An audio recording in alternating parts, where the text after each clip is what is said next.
बच्चे किस प्रकार से यहाँ स्टडी करते हैं, किस प्रकार से काम करते हैं, उनका टाइमिंग क्या रहता है, एक शेड्यूल क्या रहता है। अंडर 1000 रैंक रहा है और एक अच्छी कॉलेज का दाखिला, जो बच्चा ऑलरेडी बहुत गरीब स्थिति से है और तैयारी में हॉस्टलर रह के यहाँ स्टडी की है, बच्चे को आज कॉलेज मिल रहा है। बहुत खुशी है मुझे इस बात की। रिंगस में हमारी मैट्रिक्स कोचिंग है। एक बार वहाँ पे जाके तू डेमो ले। गुरुजनों का पढ़ाने का तरीका बहुत ही अच्छा मिला मेरे को। और संतानों से और क्या बेहतर देखा आपने मैट्रिक्स में कि आपने मैट्रिक्स को ज्वाइन? यहाँ इस कोचिंग की एक खासियत है कि यहाँ का मैनेजमेंट बहुत अच्छा है। 50% सिलेबस 60% सिलेबस 11-12 था और बच गया 40% सिलेबस, वो सर खुद कवर कराते हैं। कि आपने पूरे साल मैट्रिक्स के हॉस्टल में रह के तैयारी की है, कैसा मैनेजमेंट रहा? माँ की तरह हमें भोजन खिलाते हैं, बिल्कुल कैमरे की नज़र में हमारी स्टडी होती है। एडमिशन टाइम ही बोल के हमने वो काम पूरा कर दिया या लास्ट तक हमने आपको ये चीजें दी? तो 28 जून को हमारे नए बैचेज स्टार्ट हो चुके हैं। तीसरा नया बैच हमने 28 जून को देना है, जो एग्रीकल्चर सुपरवाइजर के लिए भी होगा। 11th-12th फाउंडेशन जो एग्रीकल्चर से सोच रखे हैं बच्चे। अभी मैंने बच्चों से ये बात इसलिए शेयर करवाई आपको कि 11th और 12th से यदि आप फाउंडेशन देना चाहते हो तो आपको ये ज्यादा अच्छा रहेगा आपके लिए कि एक टारगेट बेस में आप तैयारी करो। साथियों नमस्कार, मैं सुरेंद्र यादव, संचालक matrix classes rings Sikar Rajasthan से। आज हम उन बच्चों से आपकी मुलाकात करवाएंगे जिनकी संघर्ष भरी दास्तां आप सुनकर खुद हैरान हो जाएंगे कि इन बच्चों ने कैसे अपने आप को डील किया है और कैसे 2023 के एग्ज़ाम को क्रैक किया है। हमारे यहाँ हर एक बच्चे के साथ में कैसे काम किया जाता है, हम लोग बच्चों से आपको रूबरू करवाएंगे। इस स्टूडियो के माध्यम से हम लोग ये बताना चाहते हैं आपको कि मैट्रिक्स काम ही नहीं करता है, काम करने का जो तरीका यूनिक है इसका, उसको आपके साथ में शेयर करवा रहा है। बच्चे किस प्रकार से यहाँ स्टडी करते हैं, किस प्रकार से काम करते हैं, उनका टाइमिंग क्या रहता है, एक शेड्यूल क्या रहता है, ये पूरी जानकारी आपको मैं देने वाला हूँ।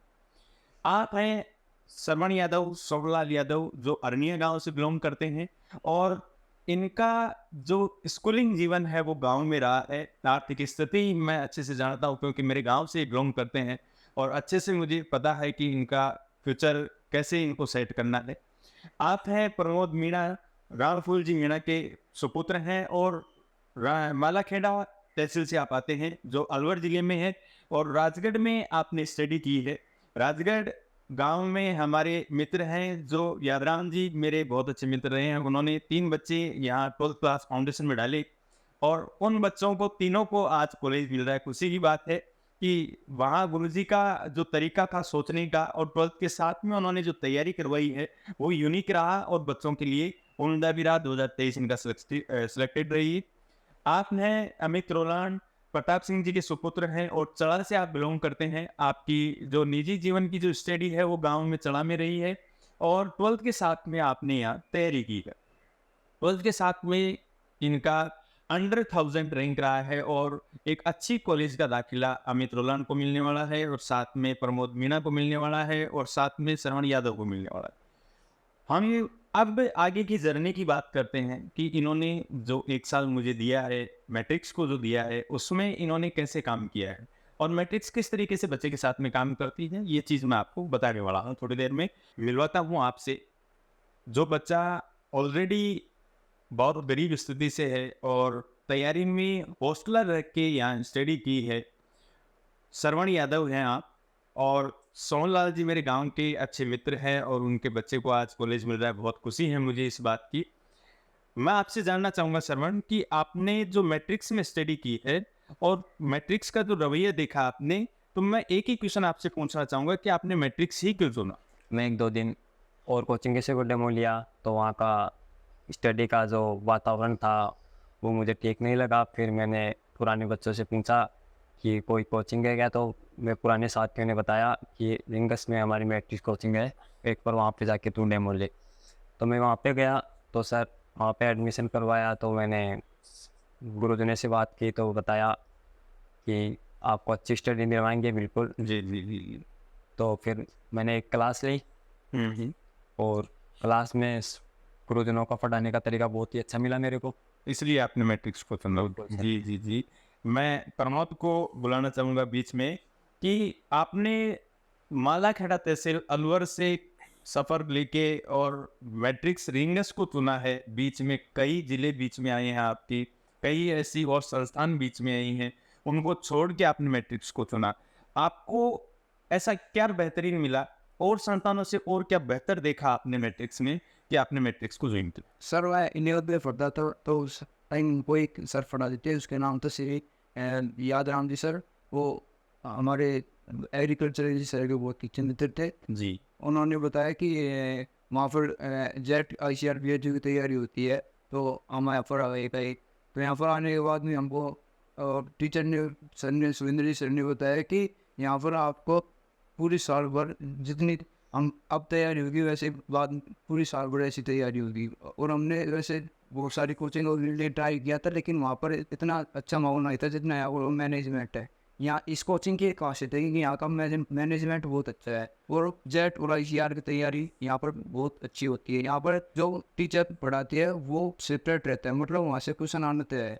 और जी, आप कहना चाह रहे हैं कि मतलब जो टीचर पढ़ा रहे हैं वहाँ से क्वेश्चन आना तय है, मतलब वो जो टॉपिक करवा रहे हैं ऐसे कॉन्सेप्ट की स्टडी है कि वहाँ से क्वेश्चन आएगा इसी बात। जी जी जी, और उसका साथ आपको मिला भी है भरपूर तरीके से। बहुत अच्छी बात है प्रमोद कि आपने और संस्थानों को छोड़ के मैट्रिक्स को चुना।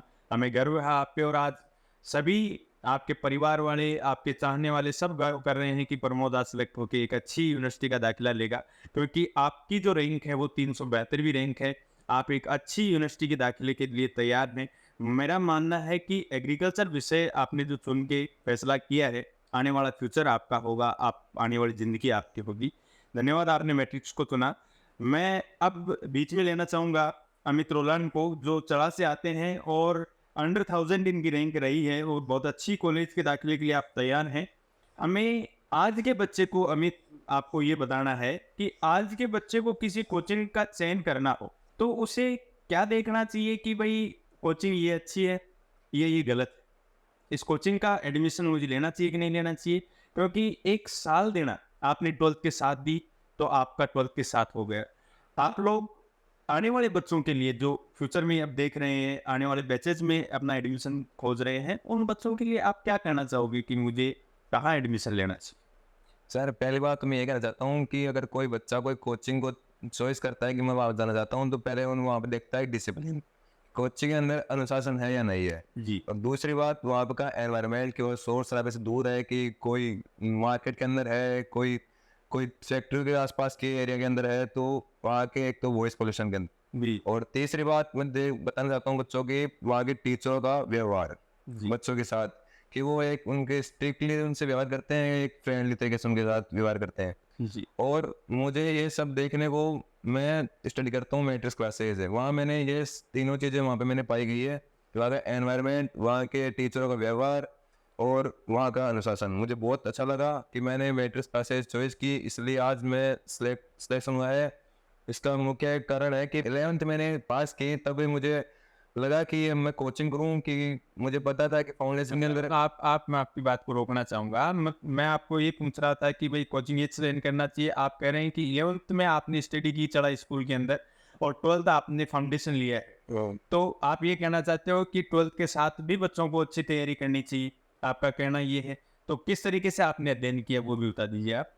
सर मैंने अध्ययन बहुत फ्रेंड तरीके से अध्ययन किया और सरों से मेरी अच्छे तरीके दोस्ती के रूप में व्यवहार किया मेरे साथ। और मैं फाउंडेशन इसलिए किया कि मुझे लगता था कि अगर मैं 12th करूँगा फिर मुझे तैयारी करनी पड़ेगी, क्योंकि 11th और 12th का सिलेबस और जेड का सिलेबस दोनों का कॉम्बिनेशन एकदम नॉर्मल रहा, क्योंकि 50% सिलेबस 60% सिलेबस 11th 12th का था और बच गया 40% सिलेबस वो सर खुद कवर कराते हैं।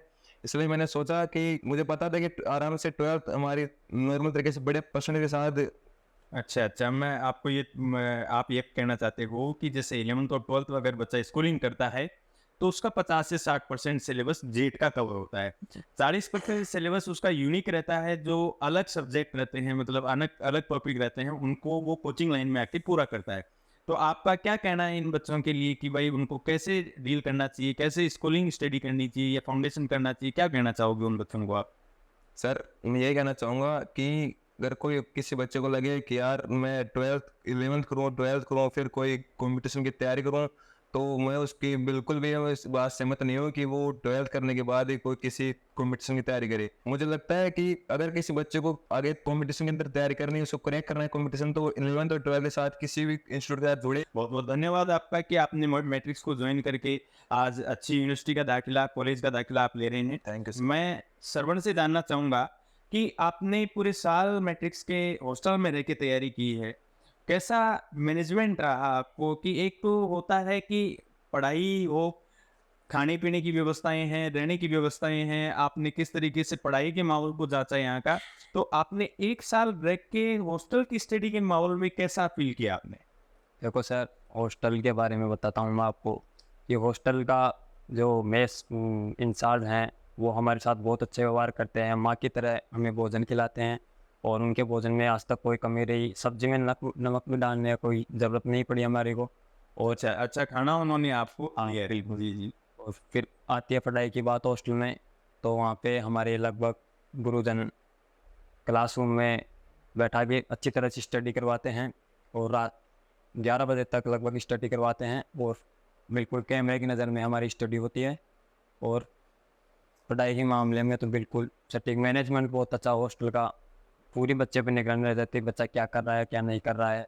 मतलब सुबह उठने से लेकर रात सोने तक का पूरा एक शेड्यूल वाइज आपका काम रहा, 12 महीने लगातार आपके साथ यही काम रहा, या ऐसा एडमिशन टाइम ही बोल के हमने वो काम पूरा कर दिया, या लास्ट तक हमने आपको ये चीज़ें दी है? नहीं सर, जो आपने एडमिशन टाइम में बताई वो पूरी आपने लास्ट तक निभाई है बिल्कुल। अच्छा जी, बहुत बहुत धन्यवाद श्रवण।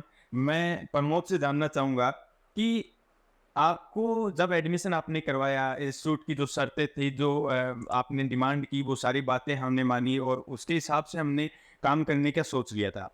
आप लोग जब एडमिशन करवाते हैं तो बहुत सी जगह ऐसा होता है कि शुरुआत के दौर में एक टीचर अलग काम करता है और 1 महीने बाद ही वो अलग दिशा में चला जाता है और दूसरे कोई टीचर आके उनको पढ़ाने लग जाते हैं। आपका क्या गाइडेंस रहेगा आने वाले बच्चों के लिए कि भाई आपने मैट्रिक्स को चुनने में ये देखा क्या कोई आगे आके टीचर बदल जाएगा या वही टीचर काम कर रहे हैं, या कैसे आपके साथ में व्यवहार रहा? वो 1 साल का आप नजरिया बच्चों के साथ शेयर करें आप। सर मैं सबसे पहले बच्चों को अगर जेट की तैयारी करनी है तो उन्हें कोचिंग की चयन करना है, तो सबसे पहले वो देखना चाहिए कि इस कोचिंग में उस कोचिंग के पिछले जो लास्ट ईयर के बच्चे थे उनसे सलाह लेनी चाहिए कि इसमें टीचर जो फर्स्ट टाइम पर रहते हैं वो लास्ट टाइम पर रहते हैं नहीं रहते। बहुत सारी कोचिंग ऐसी है राजस्थान में जिनमें एडिशन टाइम तो टीचर कोई और लास्ट में कोई और, तो ऐसा मैट्रिक्स में नहीं है। मैट्रिक्स में जो टीचर फर्स्ट टाइम पर पढ़ाते हैं वैसे लास्ट टाइम मेहनत करवाते हैं, और एक खासियत और ऐसी है जितनी मेहनत शुरू में कराते हैं उतनी लास्ट तक कराते रहते हैं। और यहाँ जो शुरू के दिन में और अंत के दिन में आप कोई डिफरेंस नहीं समझते, वैसे ही एनर्जी के साथ में टीम काम करती है और आप बच्चों के साथ में लगी रहती है। तो साथियों, हमारे जो 3 शख्सियत थी जो 2023 को प्ले कर चुकी हैं, उनमें कैसा उनका रवैया था और कैसे मैट्रिक्स का उनके साथ में साथ रहा, वो आपके साथ अनुभव शेयर करवाया है मैंने। आप लोगों को मैं बता दूं कि 2024 की एग्जाम आपके सामने है। यदि आपके बच्चे को या आपको खुद को तैयारी करनी है या एग्रीकल्चर सुपरवाइजर की तैयारी करनी है, तो मैट्रिक्स भी ऐसे तरीके से काम करती है कि आपको शुरू से लेकर एंडिंग तक एक प्लेटफॉर्म के हिसाब से, एक टाइमिंग के हिसाब से, एक मैनेजमेंट के हिसाब से काम देगा।